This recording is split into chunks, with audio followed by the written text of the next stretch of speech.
Hello mga idol, mapagpalang araw sa ating lahat guys. For today's video guys, ayan pala yung niluto natin nung isang araw na nilagang pata guys. Yan ang ulam natin at imumukbang natin mga idol. Na bless ko na yung food of cam. Tara kain tayo guys. Alam nyo ba guys, masarap pala yung pakukulan mo yung yung pata. Tapos lagyan mo ng luya. Pakulo mo, isang kulo lang na matinding kulo. Tapos palamigin mo, magisa ka. Mas masarap siya. Wala pang lansa guys. Yung sabaw ang sarap, napakalapot dahil sa gabi. And guys, yung rice natin sakto lang. At saka lang talaga ako pag kumakain ako, isang perasong karne lang. Pero malaki siya guys, ayan. Panoodin nyo lang hanggang dulo mga idol. Salamat, salamat.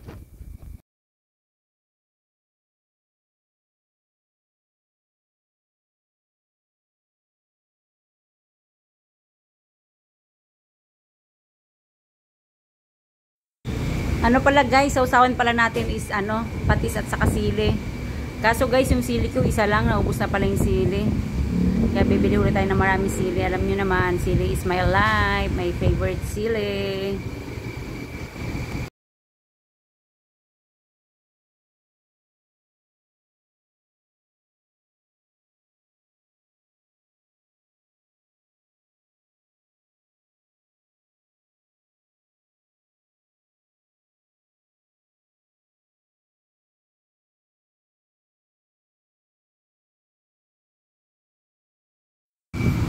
Oh, ang lambot-lambot ng karne guys, oh. Sakto yung pagkalambot niya. Ano pala guys, nakamute ulit tayo ha. Alam nyo na, mas okay na yung nakamute kasi baka ma-CPR na naman tayo mga lodi.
Ayan guys, tapos na tayong kumain. Thank you Lord sa food at nabusog tayo. Maraming salamat sa inyong panonood. Bye-bye.